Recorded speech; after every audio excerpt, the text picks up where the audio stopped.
প্রায় ৩৫০ বছরের পুরনো বাঁকুড়ার কতুলপুরের ভদ্র জমিদার বাড়ির দুর্গাপুজো। সময়ের সঙ্গে সঙ্গে জমিদারি প্রথা হয়তো মুছে গিয়েছে, জাঁকজমক কমেছে, কিন্তু এ পুজোয় ঐতিহ্যের ছোঁয়া আজও।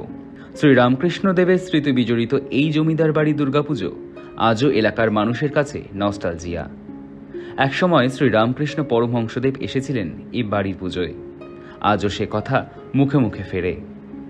এই পুজো আনুমানিক আমাদের এটা ৩৫০ বছর, মোটামুটি ৩৫০ বছর হতে চললো প্রায় এটা।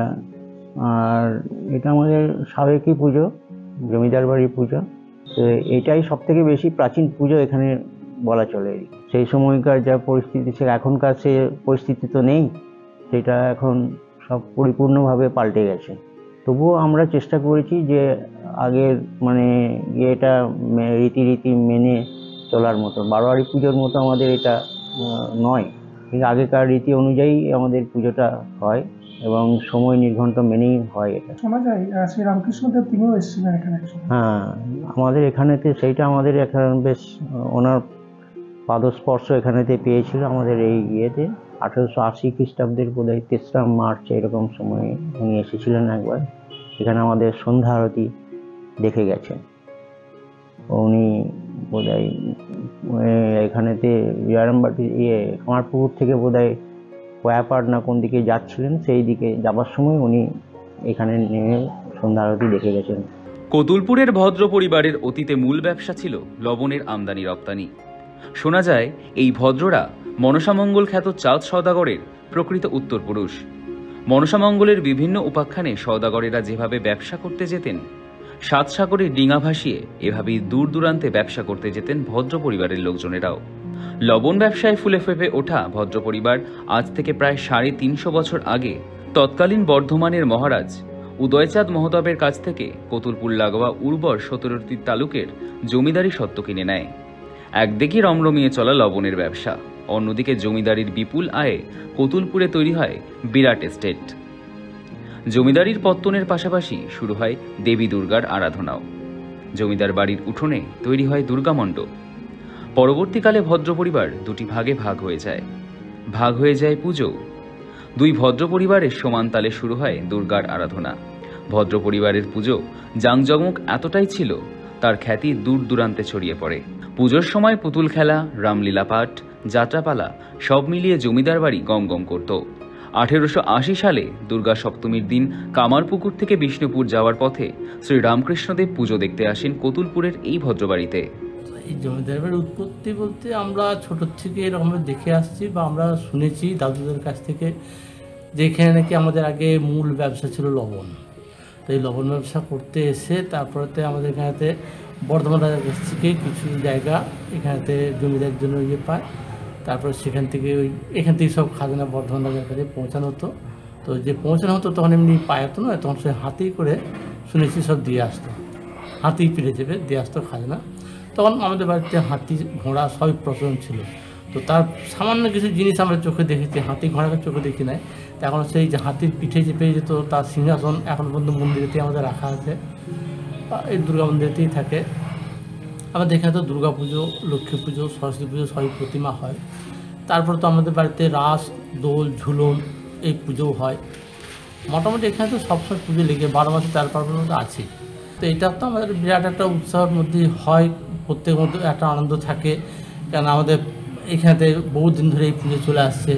এই পুজো দেখার জন্য অনেকে আমাদের বাড়ির যে সমস্ত ছেলে বা মেয়েরা সব বাইরে থাকে, তারা পুজোর সময় অনেকে বাড়ি ফিরে আসে, এসে তারা 4 দিন এখানে বেশ আনন্দ উপভোগ করে, তারপর যে সব আবার ফিরে যায়।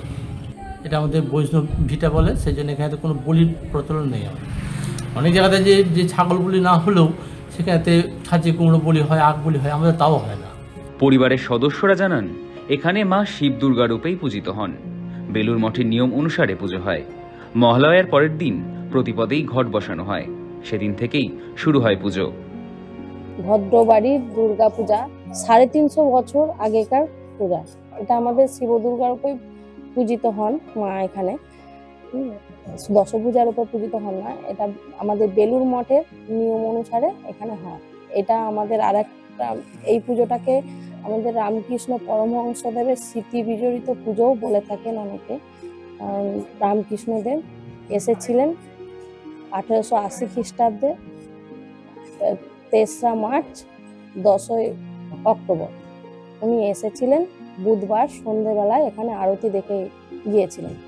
সেই থেকেই সবাই এটা রামকৃষ্ণদেবের স্মৃতি বিজড়িত দুর্গাপূজা বলে থাকে। ইতিহাস বলতে জমিদার তো ওনারা বর্ধমান থেকে উঠে এখানে লবণ ব্যবসার জন্য এসেছিলেন, দিয়ে লবণ ব্যবসা করতে করতে ওনারা একটা ফুলে ফেপে ওঠে। আর এই আমাদের যে ভদ্রবাড়ি, শুধু যে আমাদের যে এইটা ভদ্র না, আমাদের এই ভদ্রটাকে আবার দুটো ভাগে, আমরা হচ্ছি বড় ভদ্র, আবার পাশেও আছেন ওনারা হচ্ছে ছোট ভদ্র। এই ভদ্রদের আমাদের একটাই ঐতিহ্য হচ্ছে 12 মাসে যে 13 পার্বণটা চলে, সমস্ত সব কিছু রীতিনীতি মেনে আমাদের এখানে সমস্ত পূজার্চনা হয়ে থাকে।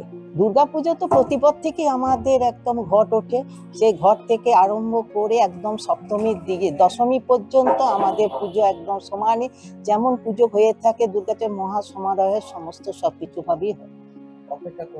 অপেক্ষা করে মানে প্রচন্ড, যখন আছে পুজো আসবে আসবে করে তাদের আমাদের যে মেয়ে বাপের বাড়িতে আসছে যেমন তার প্রস্তুতি থাকে, সেই রকম আমাদেরও একটা বিরাট প্রস্তুতি। আমাদের পুজো আসছে মানে যখনই দশমী হয়ে যায়, মা যখন বিসর্জন হয়ে যান, প্রচন্ড মন খারাপ লাগে। হ্যাঁ, আবার একটা বছর অপেক্ষায় আমরা থাকি। জমিদারি প্রথা বিলোপের পর থেকে ম্লান হয়ে গিয়েছে পুজোর জৌলুস। ভাঙতে শুরু করেছে 7 মহলা প্রাসাদ, ধ্বংসপ্রায় বহু মন্দির। তবু আজও দাঁড়িয়ে আছে দুর্গামণ্ডপ, রাসমঞ্চ, শ্রীধর জিউ ও গিরি গোবর্ধন মন্দির। সংস্কারের অভাবে ম্লান হলেও আজও দুর্গাপুজোর সময় ভিড় জমে ভদ্রবাড়িতে। হাজারো মানুষ আসেন অতীতের ঐশ্বর্যের সাক্ষী হতে। পরিবারের পক্ষ থেকেও ইতিমধ্যে শুরু হয়েছে কিছু মন্দিরের পুনর্নির্মাণ কাজ। সময় নিয়মে অনেক কিছুই বদলেছে, তবু ভদ্র জমিদার বাড়ির দুর্গাপুজো আজও মানুষকে ফিরিয়ে নিয়ে যায় বাংলার জমিদারি ঐশ্বর্যের সোনালী অধ্যায়ে। বাঁকুড়া থেকে তৌসিফ আহমেদের রিপোর্ট, সময় কলকাতা।